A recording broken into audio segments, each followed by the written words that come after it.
साथियों नमस्कार। आज इंडियन पेनल कोड 1860 की एक वेल नोन मैगजीन है मेंस-रिया। आज इसे डिस्कस करेंगे।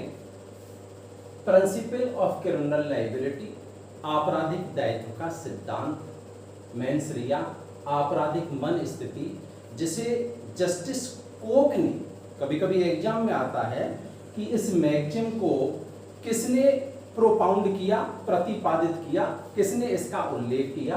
जस्टिस कोक ने इस मैगजीन को का उल्लेख किया है एट एक्टस नॉन फेसिट रियम निसी मेंसिट रिया। कॉमन लॉ का ये प्रिंसिपल है and fundamental principle of the criminal liability. Criminal law में आपराधिक दायित्व के सिद्धांत का निर्धारण किस तरीके से किया जाता है, इस मैगजीन के थ्रू बहुत सुंदर ढंग से बताया गया है। इसे हम आमतौर पर मेंस-रिया या आपराधिक मन स्थिति कहते हैं। तो देखिए इसका मीनिंग क्या है। The act itself does not make a man guilty unless his intention were so. कोई कार्य तब तक अपराध नहीं होता जब तक कि वह आपराधिक मन स्थिति से नहीं किया जाता। अब देखिए इस पूरी मैगजीन में से हम दो वर्ड लेते हैं जो हमारे काम के हैं, एक्टस रियस एंड दूसरा है मेंस-रिया। देखिए ये जो एक्टस रियस वर्ड है ये फिजिकल एलिमेंट से रिलेटेड है। क्रिमिनल लायबिलिटी में शारीरिक तत्व का मूल्यांकन किया जाता है इससे, और क्रिमिनल लायबिलिटी में मेंस-रिया जो है ये मेंटल प्रोसेस, मेंटल एलिमेंट से रिलेटेड है।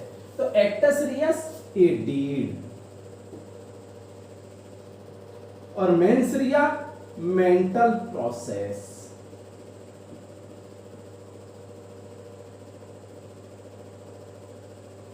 Acts reus guilty act, wrongful act, दोषपूर्ण कार्य को एक्टस रियस कहा जाता है, आपराधिक कार्य को एक्टस रियस कहा जाता है, और मेंस-रिया गिल्टी माइंड, रॉन्गफुल माइंड को यानी कि दोषपूर्ण मन स्थिति, आपराधिक मन स्थिति को मेंस-रिया बोला जाता है।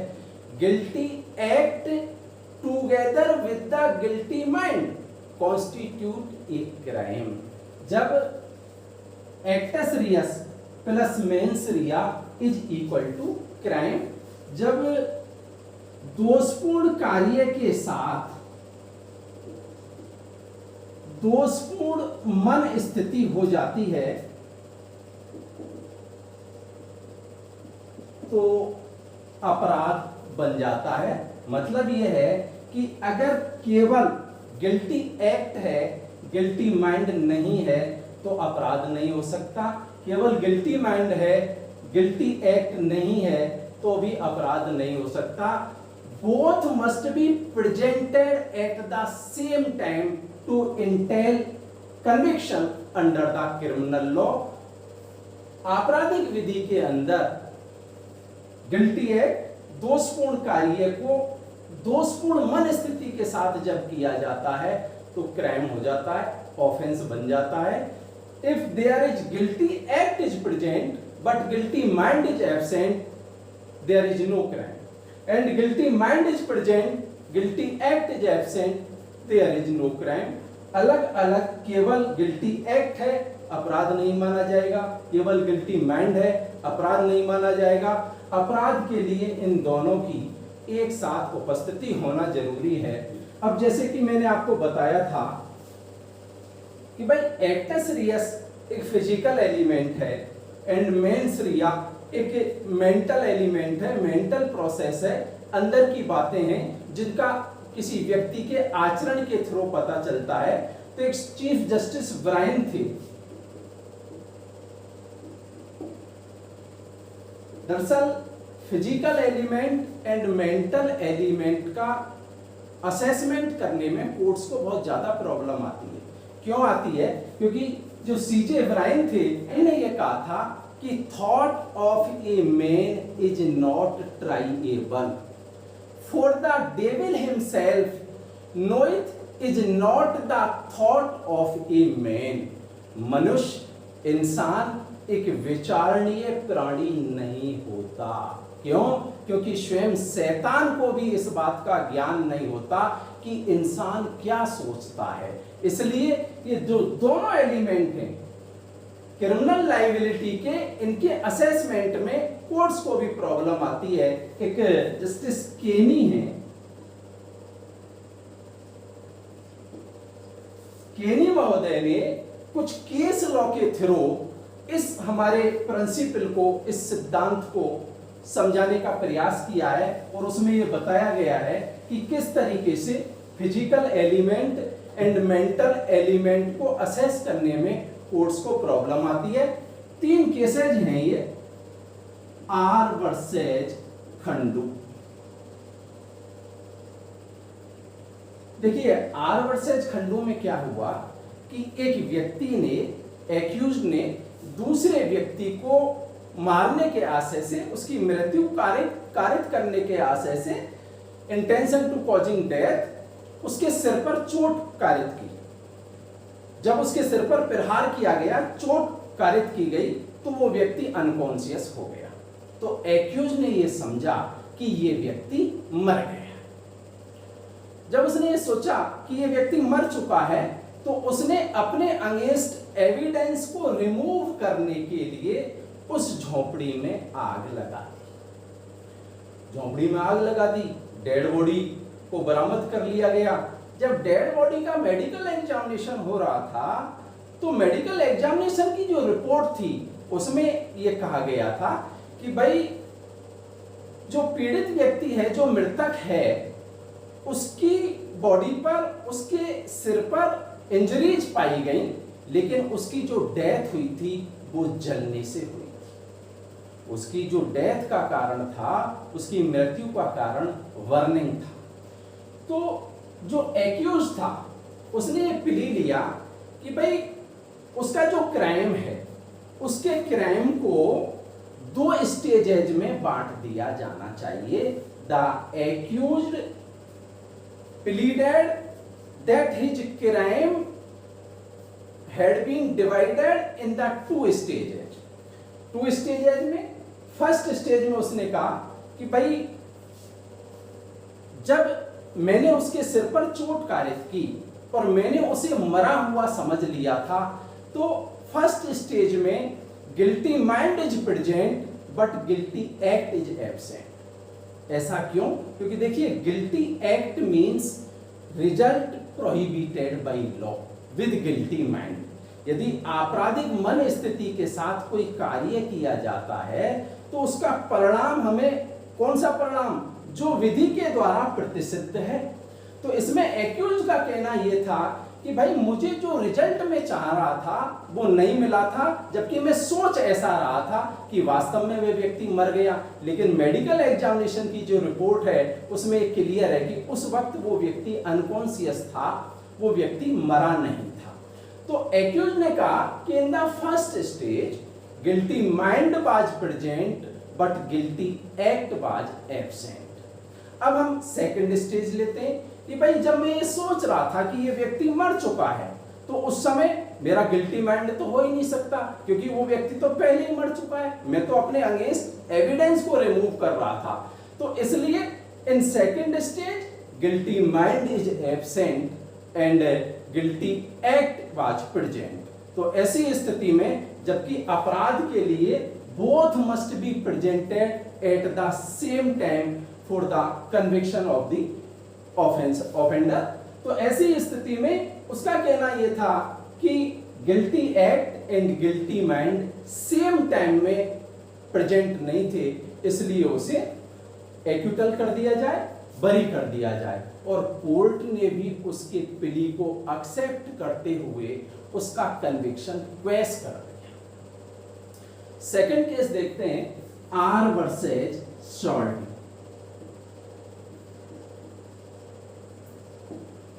आर वर्सेज सॉल्टी के केस में क्या हुआ कि एक व्यक्ति ने, अभियुक्त ने दूसरे व्यक्ति को मारने के आशय से, उसकी मृत्यु कारित करने के आशय से उसके सिर पर चोट की, जिससे कि वो जमीन में गिर गया। जब उसे ऐसा लगा कि ये इस व्यक्ति की तो डेथ हो गई है, तो उसने उसे एक नाले में फेंक दिया।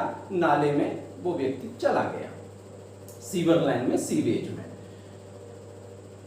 जब उसे प्रोसिक्यूट किया गया तो आर वर्सेस शॉर्टी के मामले में भी उसने आर वर्सेस खंडू का प्ली लिया कि भाई मेरे ऑफेंसेज को भी दो भागों में डिवाइड किया जाना चाहिए, 2 स्टेजेज में डिवाइड किया जाना चाहिए। और फर्स्ट स्टेज में guilty mind was present and guilty act was absent, and second stage guilty act was present but guilty mind was absent. इसलिए मुझे भी उस अपराध के लिए दोषित नहीं किया जाना चाहिए, कन्विक्ट नहीं किया जाना चाहिए। और इस केस में भी कोर्ट ने उसके आर्गू से एग्री करते हुए उस व्यक्ति को मर्डर के लिए दोषी नहीं माना, उसे अटेम्प्ट टू मर्डर के लिए दोषी माना।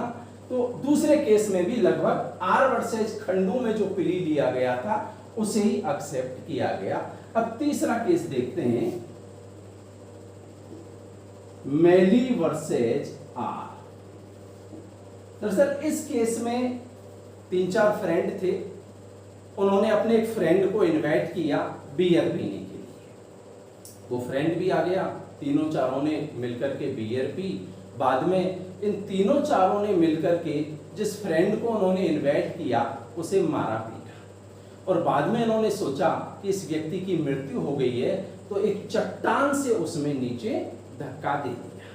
जब सुबह उसकी बॉडी रिकवर हुई तो मेडिकल एग्जामिनेशन हुआ, और मेडिकल एग्जामिनेशन की जो रिपोर्ट थी उसमें यह था कि इस व्यक्ति की जो डेथ है वो exposure of the cold, excess cold, pneumonia के कारण इस व्यक्ति की मृत्यु हुई है। और यहां भी एक्यूज ने R versus Khandu and R versus salty के मामले में जो प्ली लिए गए थे उन्हीं को यहां लेने की कोशिश की गई, लेकिन यहां कोर्ट का जो जजमेंट था इन दोनों से डिफर था।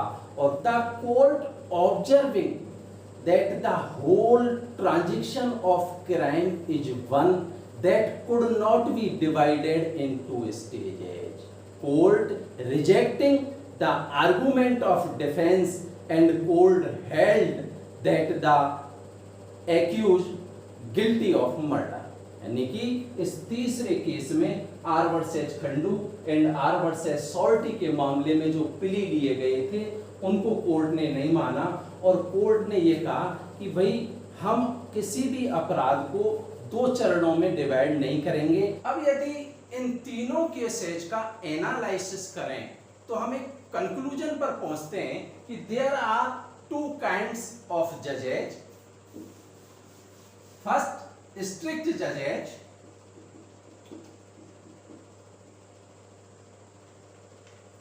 Second, liberal जजेज। देखिए, जो स्ट्रिक्ट जजेज होते हैं, कठोर न्यायाधीश होते हैं, यदि एक बार ये प्रूव हो जाए कि एक्यूज्ड का जो इंटेंशन था वो कॉजिंग डेथ, मृत्यु कारित करने का था, तो it is इमैटेरियल weather he kill him during the first stage and the second stage. ये कोई महत्वपूर्ण नहीं है कि उसे किस स्टेज में मारा गया, या फर्स्ट स्टेज में मारा गया है या सेकंड स्टेज में मारा गया है। उस अभियुक्त को हम गिल्टी ऑफ मर्डर के लिए पनिश करेंगे। लेकिन जो लिबरल जजेज होते हैं, उदारवादी न्यायाधीश होते हैं, उनका कहना यह होता है कि भाई क्रिमिनल ट्रायल में किसी भी प्रकार का लाभ प्राप्त करने का अधिकार अभियुक्त को होता है, और ऐसे अधिकार से उसे वंचित नहीं किया जा सकता, चाहे वो टेक्निकल बेनिफिट ही क्यों ना हो। जैसे क्रिमिनल लॉ का एक प्रिंसिपल है कि prove beyond reasonable doubt, prosecution is bound to prove the offence of the accused beyond reasonable doubt, यानी कि आपराधिक विधि में अभियोजन पक्ष का यह दायित्व होता है कि वो अभियुक्त के अपराध को संदेह से परे साबित करे, और यदि कोई डाउट रह जाता है तो benefit of doubt goes in the favour of the accused. संदेह का लाभ अभियुक्त को मिलना नेचुरल है, इसलिए उसे संदेह का लाभ दिया जाएगा और उसे बरी कर दिया जाएगा। तो दो प्रकार के जजेज हमने एक तरीके से तीनों केसेज को जब डिस्कस किया तो उनका एक कंक्लूजन निकल करके आया। अब हम देखते हैं कि ये जो प्रिंसिपल है एट actus non facit reum nisi mens sit rea, applicability of this principle in Indian circumstances, ये सिद्धांत भारतीय परिस्थितियों में किस प्रकार एप्लीकेबल होता है। तो देखिए ये सिद्धांत इंडियन सर्कमस्टेंसेज में तीन तरीके से एप्लीकेबल होता है। फर्स्ट, पॉजिटिवली, सकारात्मक रूप से। सेकंड, नेगेटिवली, नकारात्मक रूप से। एंड थर्ड, स्ट्रिक्टली, कठोर रूप से। अपराधी विधि का यह सिद्धांत आईपीसी में इंडियन सर्कमस्टेंसेज में तीन तरीके से एप्लीकेबल होता है, सकारात्मक रूप से, नकारात्मक रूप से एंड कठोर रूप से। फर्स्ट देखते हैं कि सकारात्मक रूप से यह सिद्धांत आईपीसी में इंडियन सर्कमस्टेंसेज में किस तरीके से एप्लीकेबल होता है। तो देखिए आईपीसी में इस मैक्सिम को जब अप्लाई करते हैं तो हमने ये जो फर्स्ट स्टेज, सेकंड स्टेज और हम इन चीजों को आईपीसी में हमने नहीं लिया है। हमने क्या किया है कि किस पर्टिकुलर ऑफेंस के लिए कौन सा पर्टिकुलर गिल्टी माइंड होगा ये उस ऑफेंस की डेफिनेशन में ही दे दिया है। किस आपराधिक कार्य के लिए कौन सी आपराधिक मन स्थिति होगी ये उस अपराध की परिभाषा में ही लिख दिया है। अलग से कोई गिल्टी माइंड को प्रूव करने की जरूरत नहीं होती।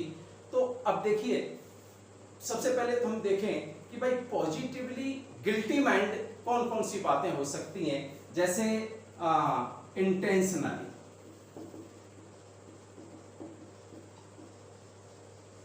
पर्टिकुलर गिल्टी माइंड कौन कौन से हो सकते हैं, intentionally, knowingly, rashly, negligently, fraudulently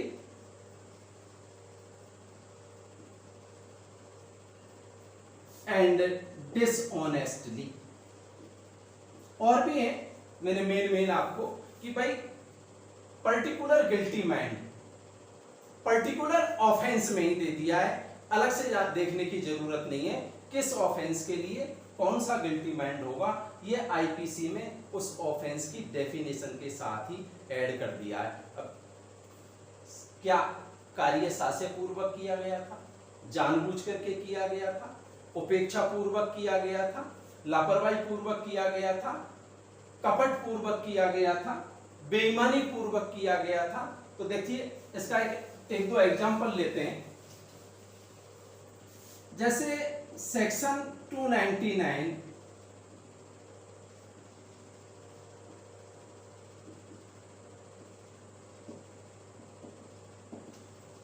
culpable homicide, आपराधिक मानववध है।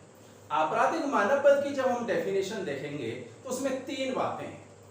N act with intention to causing death, कार्य मृत्यु कारित करने के आशय से किया गया, या intention to inflict bodily injury, शारीरिक क्षति कारित करने के आशय से किया गया है, या knowledge of consequences of the act, जो कार्य आप कर रहे हो उसके परिणाम का आपको ज्ञान है। तो ये तीन गिल्टी माइंड हो गए और 299 की जो डेफिनेशन है उसमें ही हमने इनको डाल दिया। यदि इस इंटेंशन के साथ कार्य किया जाता है, मृत्यु कारित की जाती है, या किसी की बॉडीली इंजरी, शारीरिक क्षति कारित की जाती है, या आप जो कार्य कर रहे हो वो इतना खतरनाक है जिससे किसी की मृत्यु हो सकती है, तो गिल्टी माइंड सेक्शन 299 की डेफिनेशन में हमने देख लिया। एक दूसरा एग्जांपल लेते हैं, सेक्शन 378 थेफ्ट। जब आप थेफ्ट की डेफिनेशन पढ़ते हो, चोरी की परिभाषा पढ़ते हो सेक्शन 378 आईपीसी में, तो उसमें 5 बातें बताई गई हैं कि भाई जो प्रॉपर्टी है वो मूवेबल प्रॉपर्टी होनी चाहिए, उसमें मूवमेंट होना चाहिए, वो किसी के पोजीशन में होनी चाहिए, उसकी विदाउट कंसेंट से वो ली जानी चाहिए, और 5वां जो उसका एसेंशियल एलिमेंट है वो ही गिल्टी माइंड है। और जो 5वां एसेंशियल एलिमेंट है थेफ्ट में वो है डिसऑनेस्टली इंटेंशन। जो कार्य किया गया है वो बेईमानी पूर्ण आशय के साथ किया गया है। तो जब तक ये 5 एलिमेंट एक साथ प्रूव नहीं होंगे तब तक चोरी नहीं हो सकती। तो चोरी तब तक नहीं मानी जाएगी जब तक कि चोरी का कार्य बेईमानी पूर्ण आशय, बेईमानी पूर्ण आशय या पर्टिकुलर गिल्टी माइंड है, जब तक डिसऑनेस्टली इंटेंशन नहीं होगा चोरी नहीं मानी जाएगी। तो आईपीसी में ये जो प्रिंसिपल है कि पर्टिकुलर गिल्टी माइंड को उस ऑफेंस की डेफिनेशन में ही हमने डाल दिया है कि भाई पर्टिकुलर ऑफेंस के लिए कौन सा पर्टिकुलर गिल्टी माइंड होगा, उस ऑफेंस की डेफिनेशन को पढ़ने से ही समझ में आ जाता है। अब हम बात करते हैं नेगेटिवली कि भाई ये सिद्धांत आईपीसी में नेगेटिवली किस तरीके से एप्लीकेबल होता है। तो देखिए आईपीसी में चैप्टर 4 है,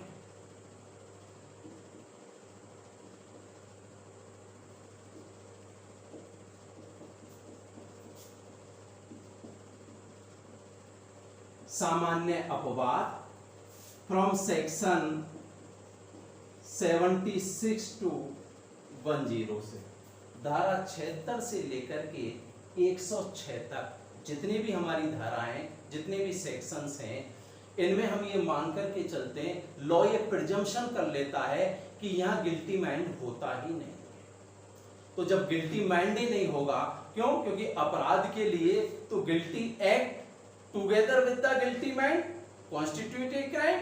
तो जब गिल्टी माइंड ही नहीं है तो क्राइम नहीं हो सकता। For example section 76 and 79, mistake of fact, तथ्य की भूल के कारण सद्भाव पूर्वक विधि द्वारा आबद्ध किसी व्यक्ति के द्वारा कोई कार्य किया जाता है तो वो कार्य अपराध नहीं माना जाता। अब इसमें mistake of fact, person bound by the law, act done in good faith. तो ऐसी स्थिति में हम ये मान करके चलेंगे कि उस गिल्टी माइंड एब्सेंट होता है। इन जितने भी ये जो आईपीसी के प्रोविजंस हैं इनमें गिल्टी माइंड होता ही नहीं है। और एग्जांपल लेते हैं हम, जैसे सेक्शन 82 है,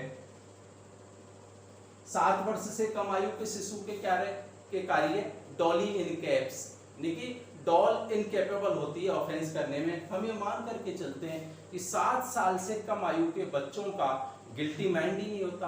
तो जब गिल्टी माइंड ही नहीं होता तो उनके द्वारा आईपीसी में कोई भी ऑफेंस कर दिया जाए उनकी कोई क्रिमिनल लायबिलिटी नहीं होती। उसी तरीके से सेक्शन 80 में है, एक्सीडेंट, दुर्घटना से जो कार्य किए जाते हैं लॉफुल एक्ट को करते हुए, या 84 and 85 unsoundness of the mind, यानी कि पागल व्यक्ति के द्वारा कोई कार्य हो जाता है तो चाहे वो किसी का मर्डर करे, चोरी करे, कल्पेबल होमिसाइड करे, डेकॉइटी करे, कुछ भी करे हो, उसका हम ये मान करके चलते हैं गिल्टी माइंड ही नहीं होता। और जब गिल्टी माइंड नहीं होता तो उसकी कोई क्रिमिनल लायबिलिटी नहीं होती। उसी तरीके से इंटॉक्सिकेटेड पर्सन, ड्रंकननेस पर्सन, किसी मदोन्मत्त व्यक्ति जो बहुत ज्यादा मत्तता की अवस्था में है उसके द्वारा भी कोई कार्य किया जाता है तो फिर हम ये मान करके चलेंगे कि इन परिस्थितियों में उस व्यक्ति का कोई गिल्टी माइंड नहीं होता। तो इस तरीके से ये प्रिंसिपल आईपीसी में नेगेटिवली इस तरीके से एप्लीकेबल होता है। और थर्ड, स्ट्रिक्टली,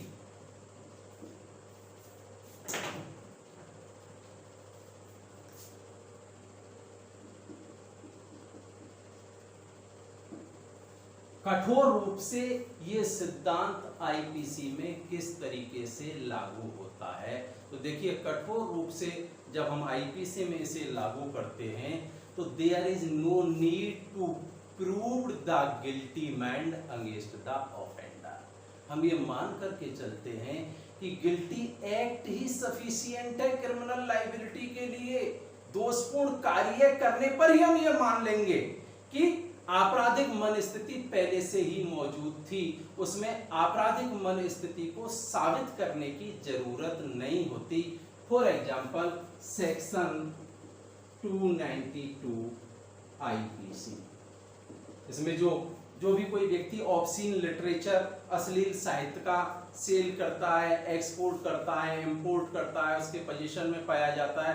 एक केस यदि आपको याद आ रहा हो, एग्जाम में कई बार पूछा गया है, Ranjit D Udeshi versus state of Maharashtra, जिसे लेडीज डायरेक्टरी केस के नाम से भी जाना जाता है।